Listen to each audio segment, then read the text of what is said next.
Welcome back. New home listings in the Twin Cities are on the rise as we head into summer. But before you put up that for sale sign in your yard, real estate investment expert Kevin Ortner with Renters Warehouse joins us to talk about how keeping your home could actually make you more money. We're talking about renting tonight. A good topic. Kevin, thanks for stopping by. Thanks for having me. I appreciate it. And give us kind of a status update here first. How is the summer real estate market shaping up at this point? You know, things are good. We have a fairly balanced market, which means we're continuing to see home price appreciation. It's a little slower than it has been in the past, but it's not really the doomsday scenario that people were talking about for the last maybe year or so with seeing housing prices fall. We continue to see appreciation. There's lots of great buyers in the market looking for that right house. So I call it a fairly balanced market. And why should we do that? Look at our property as an investment. You know, it's just an alternative to looking to sell it. People who have maybe had their home for quite a while and have a lot of equity in that property, rather than cashing out, continue to have that equity build, have a tenant move in and pay that mortgage down for you. And really over time, you can build a great cash flow for retirement, right? Having that monthly rent come in and also build equity. And talk about that. How lucrative can this be?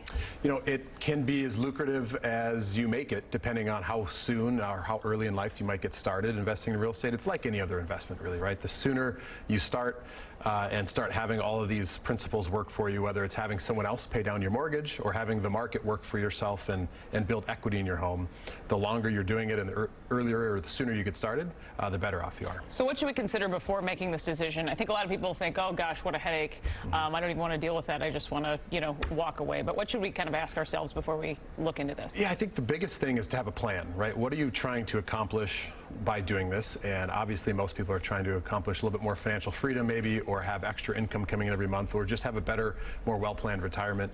So understanding what your long-term plans are is really important, and then putting together the right team. Because as you mentioned, some people think it's fairly difficult to maybe do this, find the right tenant to move into the home, which is really important, or maybe manage it month after month. And there's a lot of companies out there like Renters Warehouse that'll do that for you and really take a lot of that work off your shoulders, and just you have the benefit then of owning that asset, having that monthly cash flow and appreciation over time. And you say it's important that we know the laws as well, because that can vary state by state or even ordinances city to city. Yeah, that's one of the big challenging pieces, I think, of someone looking to maybe get into this for the first time, is ensure that you know what those local laws are, because like you said, they actually vary by state but also by municipalities. So Minneapolis, for instance, has different laws than maybe St. Louis Park or Woodbury might have. And so really understanding what those local ordinances are, understanding the state requirements, or again, if you don't want to dive into those and really understand them in depth yourself, or just feel you don't have the time, ensure you have a professional helping you out. And what are some of the downsides to investing in rental properties, would you say, Kevin?